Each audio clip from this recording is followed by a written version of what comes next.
대출력 사건이죠. 이 문제를 계시다가 최근에 너무 자주 나오시는 겁니다. 이제 그만 나오셔야 될 것 같은데 한 번 더 나오셨습니다. 한 번 더 나오신 이유는 국회 농해수위 소속이신데 이명박 정부 시절 벌어졌던 어마어마한 문제가 있는데 이 문제를 아무도 되짚고 있지 않다. 꼭 되짚어야 하겠다. 그래서 한 번 더 나오신 더불어민주당의 김영건 의원 스튜디오에 계십니다. 안녕하십니까? 예, 반갑습니다. 저는 이제 농협 사건 새로운 게 나오거나 아니면은 농협 사건 이후로 이제 연구하시기로 하신 당시 농협 디도스 사건, 예. 농협 해킹 사건, 예. 이제 한동안 안 나오시겠다 싶은데 갑자기 또 나오셨어요? 예. 근데 요거는 꼭 짚어둬야 되겠다고 하신 농해수위 소속으로서. 예. 그게 이제 구제역, AI, 가축 전염병을 이명박 정부 때 어떻게 처리했고 그게 왜 문제였으며 그게 어떤 의도가 깔려 있는 그런 의혹이 있는가 이 얘기를 꼭 하고 싶다고. 예. 자, AI, 가축 전염병. 예. 일반인들은 이 집만 한 번씩 거론되고 살처분되고 이런 얘기 나오지 않습니까? 예. 농장에서 직접 일하시는 분들이 아니면은 이게 이제 금방 잊혀지거든요. 예. 근데 이명박 정부 시절에 이 살처분이 왜 다른 정부하고 다르게 크게 문제가 됩니까? 일단 이제 엄청난 살처분이 그때 이루어진 거죠. 일단 그러니까 양 자체가. 양 자체가. 예. 그러니까 김대중, 노무현, 이명박, 박근혜 정부의 그 방역 정책 그리고 그 과정을 보면은 대대적으로 실패한 게 이명박 정부예요.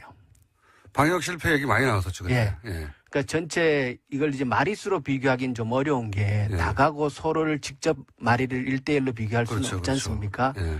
그렇기 때문에 돈으로 비교를 해보면 4개 정부의 살처분 비용으로 들어간 돈의 정확하게 70%를 이명박 정부 때 썼어요.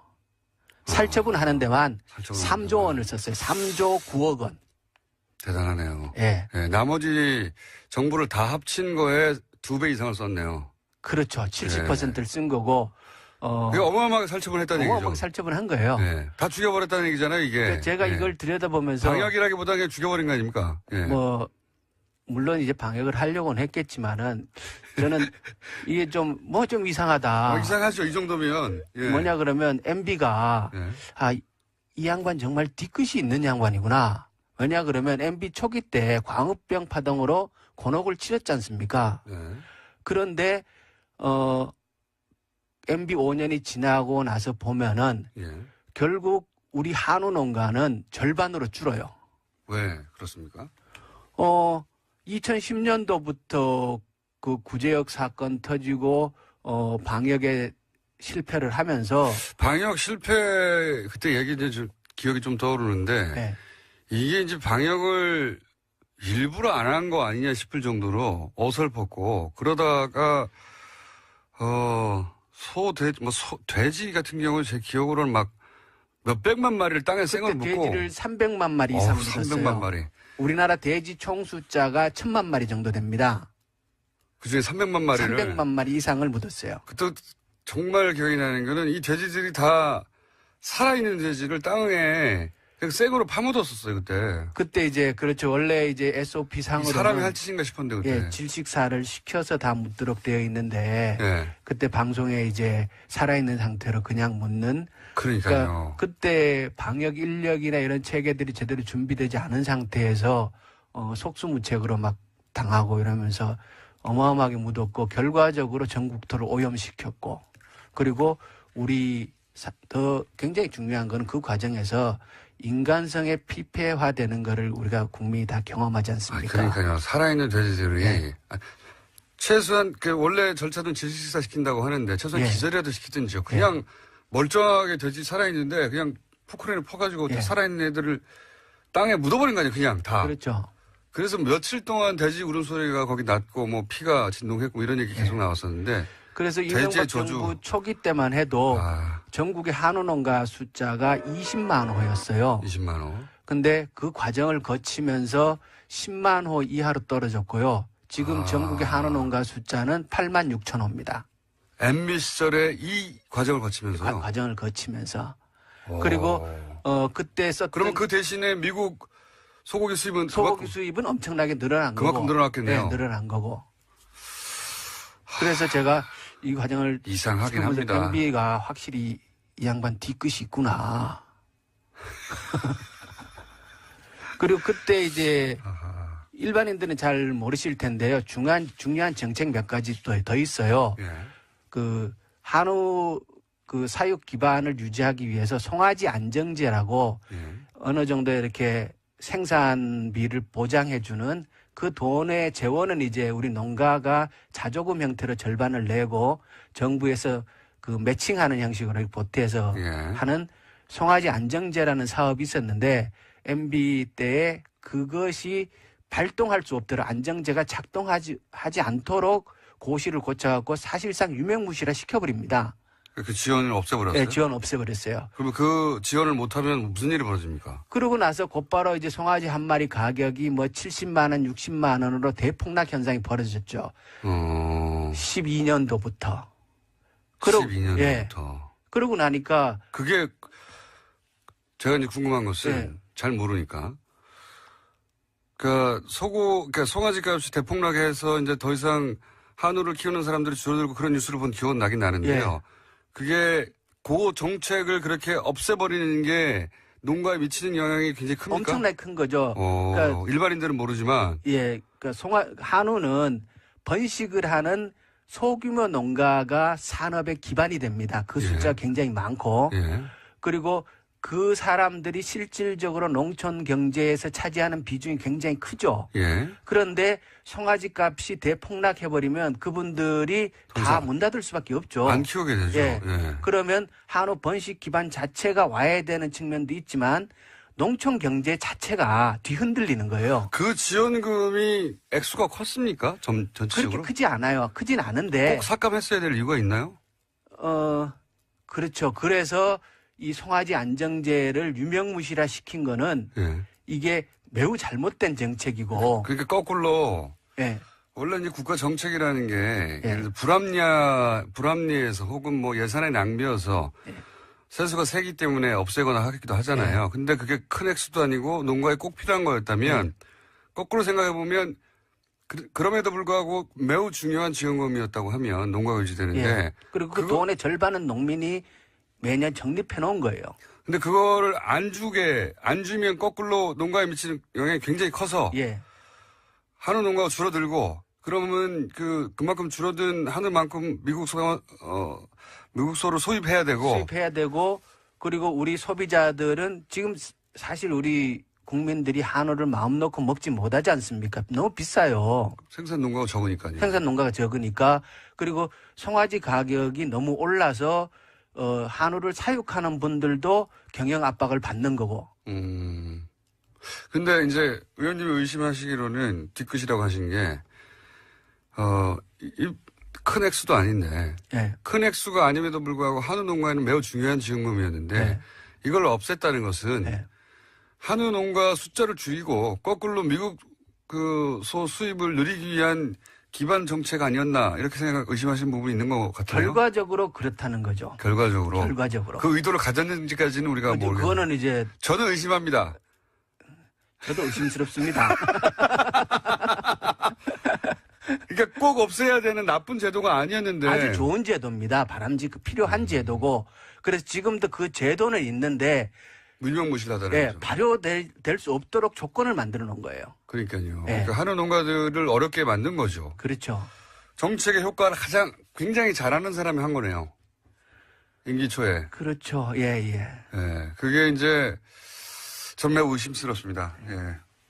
그런 일이 있었고 그래서 예.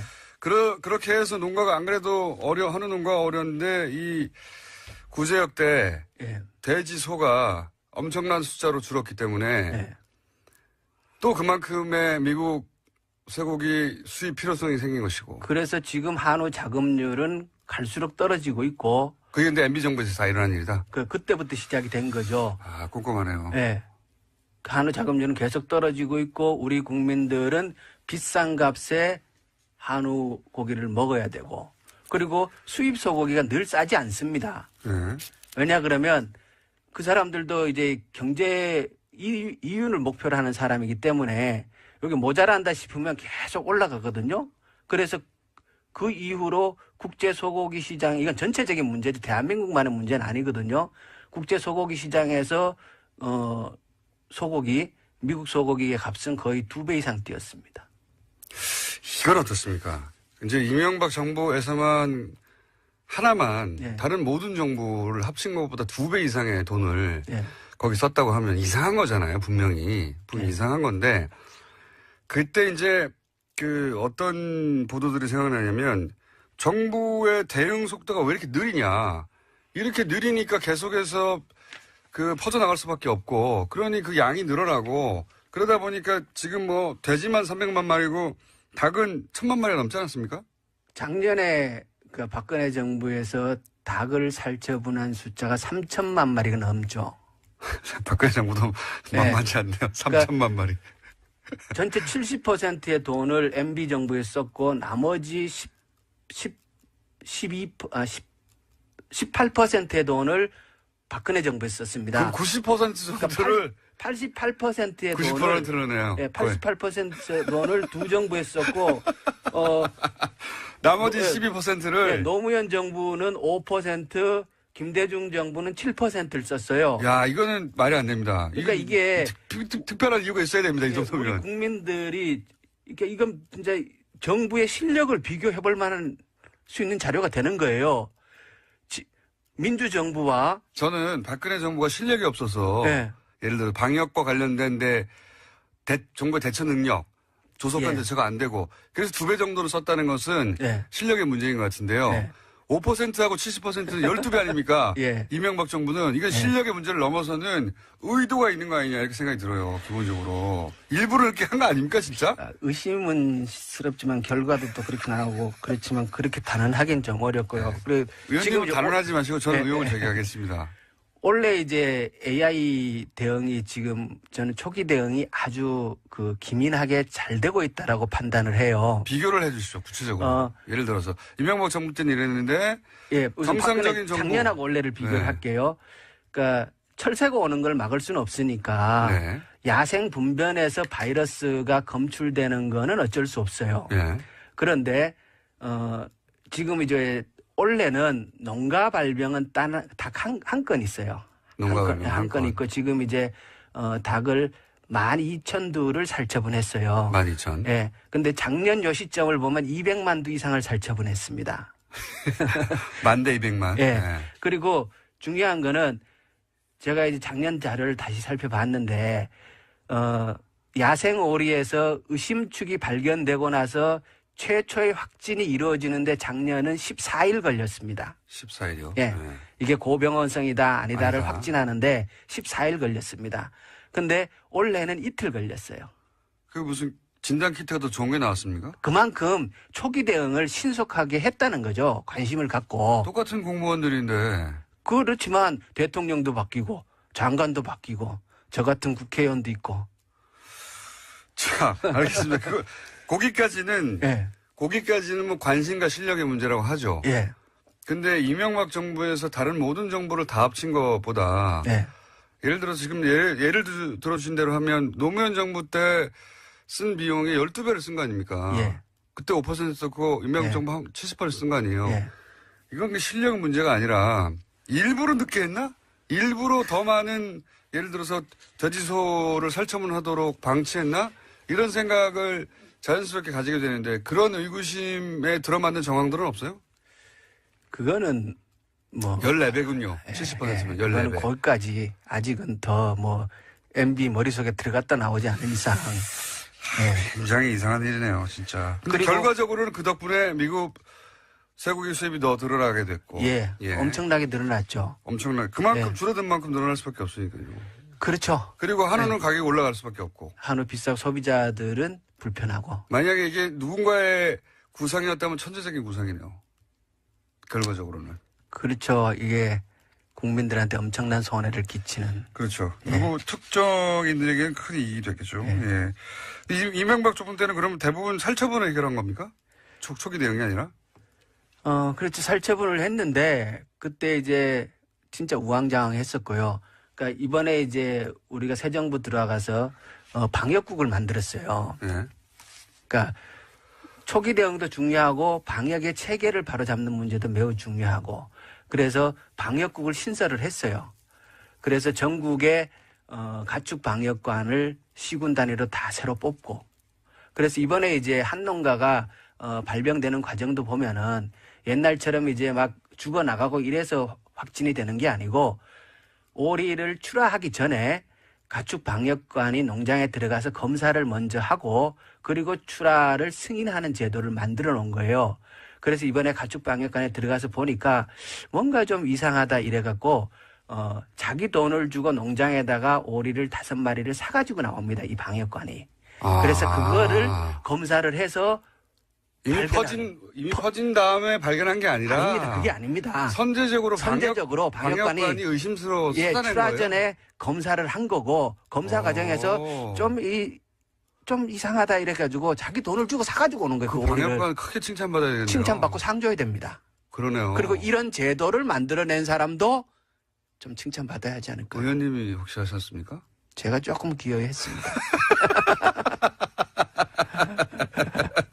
네, 잘하셨고요. 그리고 또 원래 이제 우리가 원래도 오리에서 발병했지 않습니까? 네. 역대 쭉을 살펴보면은 항상 오리에서 시작합니다. 아, 그래요? 예, 오리에서 시작을 해가지고. 우리는 야생 오리들이 있으니까. 이게 어떻게 되는 거냐면 네. 야생철새에서 그 인플루엔자가 넘어오지 않습니까? 네. 그럼 그게 사육하는 오리한테 전염이 돼요. 네. 근데 오리는 야생 철새들이 오는 도래지 같은 연못이나. 예, 그 비슷한데 또 사육을 합니다. 주변에. 가니까. 예. 그래서 옮겨지는구나. 그런데 오리가 닭은 이제 오염이 되면 금방 그 병리 현상이 나타납니다. 그래서 육안으로 관찰되고 죽고 막 이랬는데 네. 오리는 내성이 강해가지고 안 죽어요.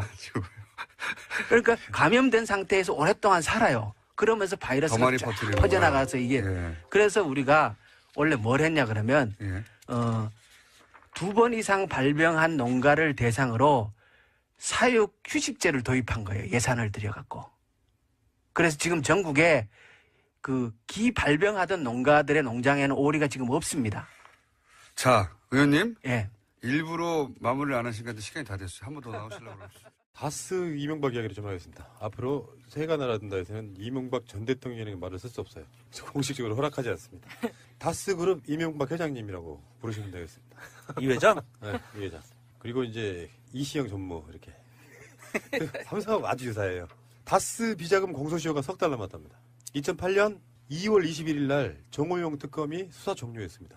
그래서 비자금을 찾아내고도 검찰이 인계 안 하고 덮어버렸던 바로 그거라서 특가법상 특수직무유기에 해당되고요. 공소시효가 10년이라 내년 2월 21일 날이 다스 비자금 수사할 수 있는 마지막 날이에요. 법적으로는. 지금이라도 수사 개시를 하면 상관없는 거잖아요. 근데 지금 검찰에서 수사 개시를 안 하고 있기 때문에 그렇죠. 지금 이렇게 간당간당한 상황이라는 건데 당연히 수사를 할 거라고 믿는 제가 너무 나이브한 건가요? 만약에 3달을 넘기면 어떻게 되는데요? 그냥 못하는 거죠. 이렇게 끝나는 거죠. 예, 끝나는 거죠. 이게 그 BBK 비자금 수사를 하려면 다스의 실소유주를 규명해야 되기 때문에 이게 지금 우리가 다스는 누구 겁니까라고 의문을 제기하는 이거하고 딱 맥락이 맞아 떨어지는 거거든요. 그래서 꼭 해야 되는 건데 사실 이거 아니고도 사실 다스 그 140억 문제를 가지고도 또 이명박을 공격할 여지는 남아 있긴 하지만 이거는 검찰의 적폐까지 같이 문제 삼을 수 있는 거여서 또 다르게 중요한 거죠. 좀 더 정확히 말하면 특검인데 특검이 해야 될 일을 안 하고 그게 예. 사실로 드러난 부분이 있기 때문에 여기에 지금 이명박을 주진우 기자가 나와서 했던 얘기가 그런 거예요. 다스를 파고 들어가면 다른 것들은 줄기처럼 나온다. 네. 다스를 먼저 분명한 위법사항이 발견된 이 부분부터 수사를 시작해야 된다 이런 거예요. 그런데 아까 우리 그 이 회장이라고 부르기로 했다는 거, 음. 그 이씨 성을 갖게 된 게 원래 본성이 아니잖아요. 뭔데요? 원래 본성이 뭐예요? 월산. 월산 명박? 악기로. 월산 명박이에요. 일본에서 태어날 때 성이 알았어요. 원래 월산이에요. 아 그래요? 네. 그러면 월산 회장이라고 불러줄까요? 또 딴에는 글로벌하네요. 이게 박이 희대거든요. 희대? 그 도요토미 히데요시 할 때 2등 박문 할 때 그 박문이 아. 히데요시잖아요. 그런 건 어디서 배울 수 있어요? 참 이게 뭐 대단한 고급 정보나 된다고. 일본어 배운 사람이라 알아요. 죄송합니다. 그러니까 이름이 월산 명박인데 명박이 아키히로고 월산이 예. 치키야마 아키히로가 그래서 예. 이명박이 원래 이름이에요.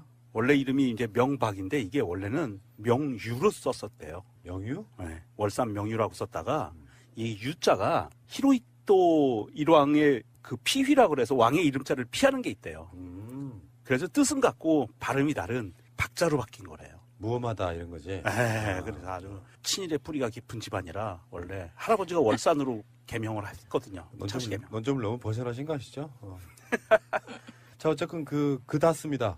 다스의 120억 원을 그 자체가 그러니까 불법성으로 조성된 자금이에요. 일단은 비자금으로. 예, 예. 그 자금으로 지금 여기까지 사단이 난 거고 그걸 찾기 위해서 또 국가의 공무원들까지 동원하고 자기 측근인 변호사를 미국 영사로 막 임명하고 막 이런 과정들이 온갖 동원되는 사건이기 때문에 법을 다루는 검찰들이 입장에서 뭐 이건 사건이 안 돼 이렇게 얘기할 수 있는 사건이 아니라 이거 빨리 조사해야 되겠다라는 내부적인 분위기가 있다는 것이 전해진다고 보면 조만간 검찰이 이명박의 120억 다스 이것들이 포함되어 있는 사건을 재수사하겠다고 발표할 날이 이 방송 나가는 날일지도 몰라요. 사실 이명박을 처단한다, 이명박에 벌을 준다는 측면에서 사실 댓글 조작이나 국정원 문제보다 이게 더 훨씬 더 중요합니다. 이명박이 예를 들어서 우리가 댓글 공작 문제 때문에 이명박의 대통령 지위를 박탈한다고 해서 이명박의 눈 하나 깜짝할까요? 다 가져가라고 할 거예요. 그런데 이명박이 자기 돈을 건드리면 아마 미치고 환장할걸요. 근데 이게 지금 원쿠션 치고 들어가는 건데 예. 뭐냐면은 이명박의 다스를 직접 조사하는 사건을 시작하는 게 아니고요. 예. 여기 나오면 그게 나와요. 특가법상 특수직무유기. 특검이 조사를 해서 어마어마하게 나왔는데 이거를 꺼내지 않은 사건이란 말이에요. 예. 그 사건을 먼저 수사하면서 직접적으로 이명박 사건으로 들어간다 이런. 그렇죠. 예. 지금 이게 다스 문제가 불거지면서 어떤 결과들이 벌어지고 있냐면 우리가 이제 이게 뜨문뜨문 나오는 뉴스라 같이 연결이 잘 안 돼서 그러는데 이명박 아들 이시영이 5천만 원을 투자해서 회사를 하나 세워가지고요. 다스의 시트 제조하잖아요. 현대기아 시트를 납품하는 회사인데 자동차 시트. 그 시트의 프레임을 만드는 회사하고 뭐 이렇게 중요 부품을 만드는 핵심 관계 회사인데 그 회사 둘을 어떤 회사는 100만 원에 인수하고요. 이시영이 이미 2개를 인수했어요. 근데 그 인수한 회사들을 보니까 그 회사 이름 앞에 D가 들어가. 똑같이 다스하고. 근데 이 수법이 삼성그룹이나 다른 회사들이 상속을 해줄 때 쓰는 뭐 수법이었거든요. 보통은 이제 그 시작 일감 몰아주기도 하고 그래서 하나를 상장하지 않은 채로 엄청 키우죠. 그래서 이명박 아들 이시영이 다스의 그 계열 관계사 거래처라고 하는데 그 회사 두 회사의 주식을 사는데 사서 인수를 하죠. 근데 그 전에 매출이 몇십억 몇백억씩 되던 회사가 갑자기 마이너스로 한 해가 뚝 떨어져요. 마이너스 수십억으로. 그리고 인수를 해버려요. 싼 값에. 그래서 지금 벌어지고 있는 이 다스는 누구 겁니까? 해서 지금 쪼여 들어가는 여기서 얘네가 탈출하기 위해서 다스는 버리래. 다스의 관계, 실제, 그러니까 다스는 납품하는 회사지 제조회사가 아니거든요. 엄격한 의미로 보면. 각 거래처에서 얘는 시트 납품, 얘는 뭐 스폰지 납품, 얘는 뭐 내자 납품 이렇게 납품을 해가지고 하나씩 이렇게 다 해서 완제품을 만들어서 현대기아로 납품하는 회사예요. 그래서 실제로 기술력이 그렇게 필요한 회사가 아닌데 이 거래처가 기술력이 필요한 회사들을 정말 핵심적인 회사들을 이시영이 대타로 지금 인수하고 있다. 그러면 경우에 따라서는 이명박이 다스는 그냥 던져버릴 수도 있어요. 그 최민용 의원님의 생각도 그런 거예요.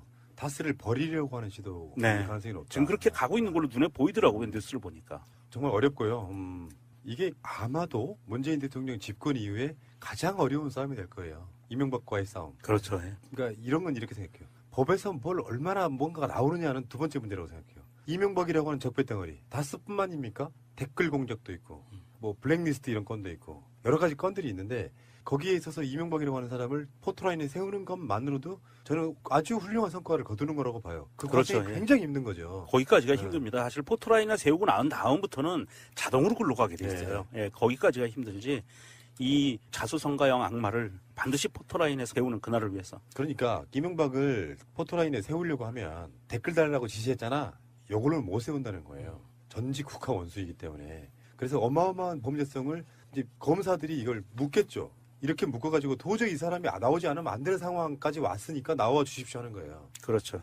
근데 전직 대통령 입장에서는 노무현 대통령도 그러셨지만 검찰들이 엮어서 안 나갈 수가 없게 만들어 놔버리면 그건 안 나갈 수가 없어요. 그거는 만약에 안 나가게 되면 이제 당장 쏟아지는 비난이 뭐냐면 법도 안 지키는 전직 대통령 이렇게 나오거든요. 근데 이제 그 법이 누가 봐도 부르는 요소가 서면도 아니고 직접 부르는 요소가 직접 나올 정도가 된다는 납득이 되는 범죄 사실이 드러나면 어쩔 수 없이 나와야 되는 거예요. 그렇죠. 거기까지가 힘든 겁니다. 그것을 소명해내고 검찰이나 경찰이 내부적으로 그 안에서 지금 범죄 사실에 대해서 소명해서 이게 딱 줄기가 똑바로 서고 완벽하게 그림이 나와야 돼요. 그렇지 않고 섣불리 건드렸다가는 역풍 맞습니다. 그래서 조심하는 거고요. 근데 우리나라 검찰도 바뀔 건 바뀌어야 돼요. 제가 최근에도 느낀 건데 얘들이 약간 불독 같아요. 한 번 딱 물면 자기가 맞다는 거를 증명하려고 막 노력하다 보니까 억지로 뒤집어 씌우고 대표적인 게 노무현 대통령 수사예요.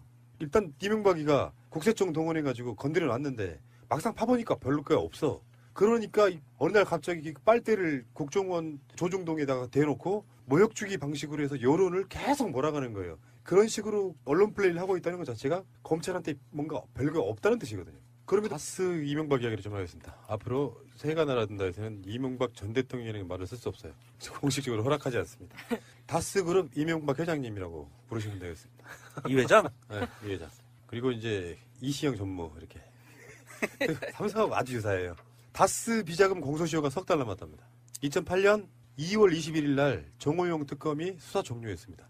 그래서 비자금을 찾아내고도 검찰이 인계 안 하고 덮어버렸던 바로 그거라서 특가법상 특수직무유기에 해당되고요. 공소시효가 10년이라 내년 2월 21일 날이 다스 비자금 수사할 수 있는 마지막 날이에요. 법적으로는. 지금이라도 수사 개시를 하면 상관없는 거잖아요. 근데 지금 검찰에서 수사 개시를 안 하고 있기 때문에 그렇죠. 지금 이렇게 간당간당한 상황이라는 건데 당연히 수사를 할 거라고 믿는 제가 너무 나이브한 건가요? 만약에 3달을 넘기면 어떻게 되는데요? 그냥 못하는 거죠. 이렇게 끝나는 거죠. 예, 끝나는 거죠. 이게 그 BBK 비자금 수사를 하려면 다스의 실소유주를 규명해야 되기 때문에 이게 지금 우리가 다스는 누구 겁니까라고 의문을 제기하는 이거하고 딱 맥락이 맞아 떨어지는 거거든요. 그래서 꼭 해야 되는 건데 사실 이거 아니고도 사실 다스 그 140억 문제를 가지고도 또 이명박을 공격할 여지는 남아 있긴 하지만 이거는 검찰의 적폐까지 같이 문제 삼을 수 있는 거여서 또 다르게 중요한 거죠. 좀 더 정확히 말하면 특검인데 특검이 해야 될 일을 안 하고 그게 예. 사실로 드러난 부분이 있기 때문에 여기에 지금 이명박을 주진우 기자가 나와서 했던 얘기가 그런 거예요. 다스를 파고 들어가면 다른 것들은 줄기처럼 나온다.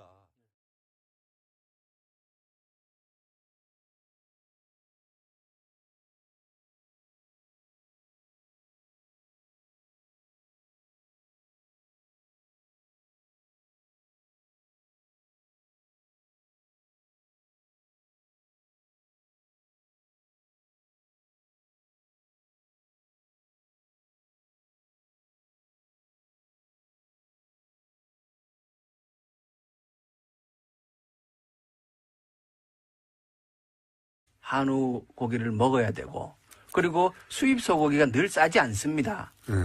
왜냐 그러면 그 사람들도 이제 경제 이윤을 목표로 하는 사람이기 때문에 여기 모자란다 싶으면 계속 올라가거든요.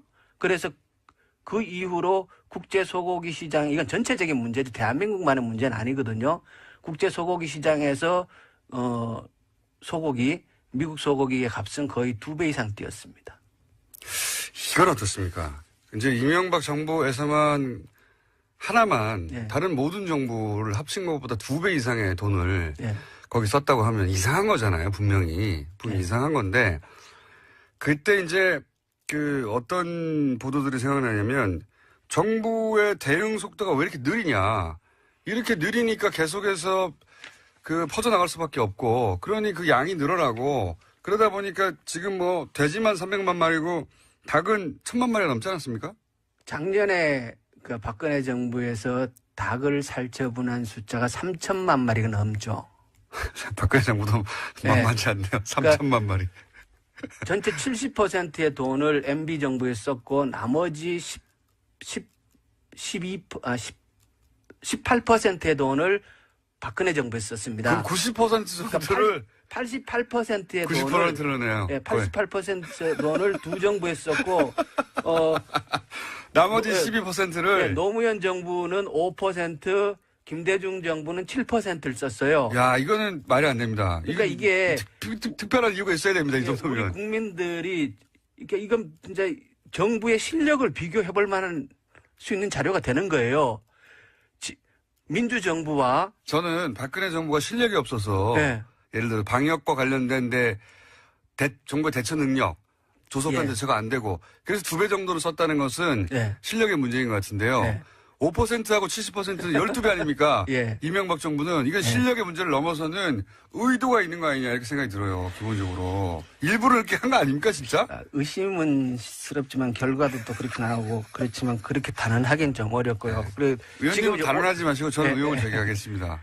원래 이제 AI 대응이 지금 저는 초기 대응이 아주 기민하게 잘 되고 있다라고 판단을 해요. 비교를 해 주시죠. 예. 네, 나머지 정부를 다 합친 거에 2배 이상을 썼네요. 그렇죠. 70%를 쓴 거고, 그게 어마어마하게 살처분 했다는 어마어마하게 얘기죠. 살처분을 한 거예요. 네, 다 죽여버렸다는 얘기잖아요, 이게. 그래서 제가 네. 이걸 들여다보면서 방역이라기보다 그냥 죽여버린 거 아닙니까? 예. 뭐 물론 이제 방역을 하려고는 했겠지만은 저는 이게 좀 이상하다. 이상하죠, 이 정도면. 예. 뭐냐 그러면 MB가 예. 이 양반 정말 뒤끝이 있는 양반이구나. 왜냐 그러면 MB 초기 때 광우병 파동으로 곤혹을 치렀지 않습니까? 예. 그런데 MB 5년이 지나고 나서 보면은 예. 결국 우리 한우 농가는 절반으로 줄어요. 왜 그렇습니까? 2010년도부터 그 구제역 사건 터지고 방역에 실패를 하면서 방역 실패 그때 얘기는 좀 기억이 좀 떠오르는데 네. 이게 이제 방역을 일부러 안 한 거 아니냐 싶을 정도로 어설펐고 그러다가 돼지 같은 경우는 제 기억으로는 막 몇백만 마리를 땅에 생을 그때 묻고 돼지를 300만 마리 이상 묻었어요. 300만 마리. 우리나라 돼지 총 숫자가 1000만 마리 정도 됩니다.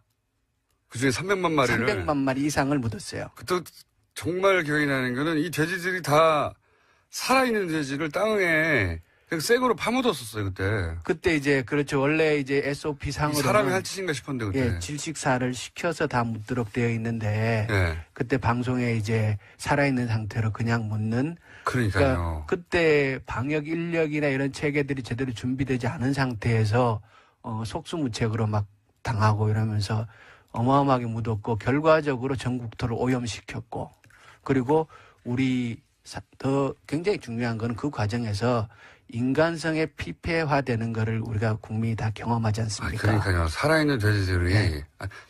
최소한 원래 절차는 질식사 시킨다고 하는데 최소한 예. 기절이라도 시키든지요. 그냥 멀쩡하게 돼지 살아있는데 그냥 포크레인을 퍼가지고 다 예. 살아있는 애들을 땅에 묻어버린 거 아니에요. 그냥 다. 그렇죠. 그래서 며칠 동안 돼지 울음소리가 거기 났고 뭐 피가 진동했고 이런 얘기 계속 예. 나왔었는데 그래서 돼지의 이명박 저주. 정부 초기 때만 해도 전국의 한우 농가 숫자가 20만 호였어요. 20만 원. 근데 그 과정을 거치면서 그러니까 거꾸로 예.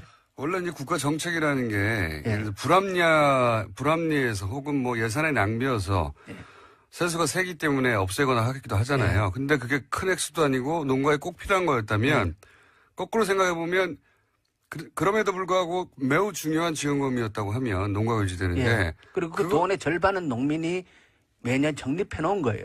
근데 그거를 안 주면 거꾸로 농가에 미치는 영향이 굉장히 커서 예. 한우 농가가 줄어들고 그러면 그만큼 줄어든 한우만큼 미국소를 소입해야 되고 그리고 우리 소비자들은 지금 사실 우리 국민들이 한우를 마음 놓고 먹지 못하지 않습니까? 너무 비싸요. 생산 농가가 적으니까요. 생산 농가가 적으니까 그리고 송아지 가격이 너무 올라서 한우를 사육하는 분들도 경영 압박을 받는 거고.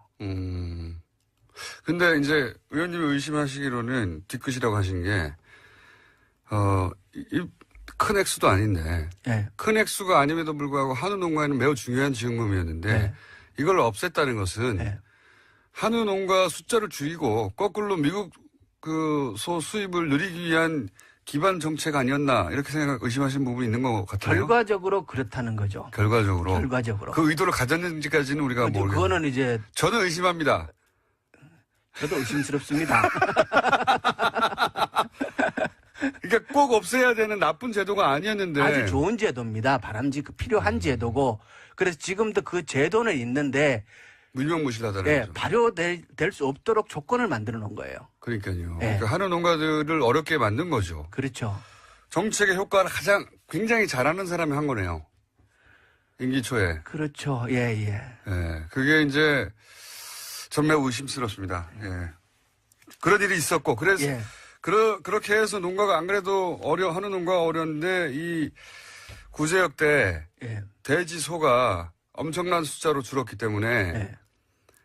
또 그만큼의 미국 쇠고기 수입 필요성이 생긴 것이고. 그래서 지금 한우 자급률은 갈수록 떨어지고 있고 그게 근데 MB 정부에서 다 일어난 일이다. 그때부터 시작이 된 거죠. 아, 꼼꼼하네요. 예. 한우 자급률은 계속 떨어지고 있고 우리 국민들은 비싼 값에 10만 호 이하로 떨어졌고요. 지금 전국의 한우 농가 숫자는 8만 6천 호입니다.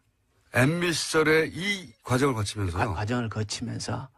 그리고 그때 썼던 그러면 그 대신에 미국 소고기 수입은 소고기 수입은 엄청나게 늘어난 거고. 그만큼 늘어났겠네요. 네, 늘어난 거고.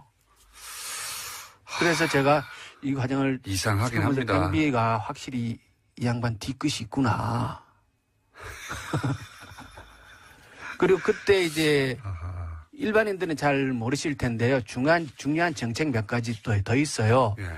그 한우 그 사육 기반을 유지하기 위해서 송아지 안정제라고 예. 어느 정도 이렇게 생산비를 보장해주는 그 돈의 재원은 이제 우리 농가가 자조금 형태로 절반을 내고 정부에서 그 매칭하는 형식으로 보태서 예. 하는 송아지 안정제라는 사업이 있었는데 MB 때에 그것이 발동할 수 없도록 안정제가 작동하지 않도록 고시를 고쳐갖고 사실상 유명무실화 시켜버립니다. 그 지원을 없애버렸어요? 네, 지원 없애버렸어요. 그러면 그 지원을 못하면 무슨 일이 벌어집니까? 그러고 나서 곧바로 이제 송아지 한 마리 가격이 뭐 70만 원, 60만 원으로 대폭락 현상이 벌어졌죠. 12년도부터. 12년도부터. 예. 그러고 나니까 그게 제가 이제 궁금한 것은 예. 잘 모르니까. 그러니까 송아지 값이 대폭락해서 이제 더 이상 한우를 키우는 사람들이 줄어들고 그런 뉴스를 본 기억은 나긴 나는데요. 예. 그게 그 정책을 그렇게 없애버리는 게 농가에 미치는 영향이 굉장히 큽니까? 엄청나게 큰 거죠. 그러니까 일반인들은 모르지만. 예. 그러니까 한우는 번식을 하는 소규모 농가가 산업의 기반이 됩니다. 그 숫자가 굉장히 많고. 예. 그리고 그 사람들이 실질적으로 농촌 경제에서 차지하는 비중이 굉장히 크죠. 예. 그런데 송아지 값이 대폭락해버리면 그분들이 다 문 닫을 수밖에 없죠. 안 키우게 되죠. 예. 예. 그러면 한우 번식 기반 자체가 와야 되는 측면도 있지만 농촌 경제 자체가 뒤흔들리는 거예요. 그 지원금이 액수가 컸습니까? 전체적으로? 그렇게 크지 않아요. 크진 않은데. 꼭 삭감했어야 될 이유가 있나요? 그렇죠. 그래서 이 송아지 안정제를 유명무실화 시킨 거는 예. 이게 매우 잘못된 정책이고. 대출 역사건이죠. 이 문제를 계시다가 최근에 너무 자주 나오시는 겁니다. 이제 그만 나오셔야 될 것 같은데 한 번 더 나오셨습니다.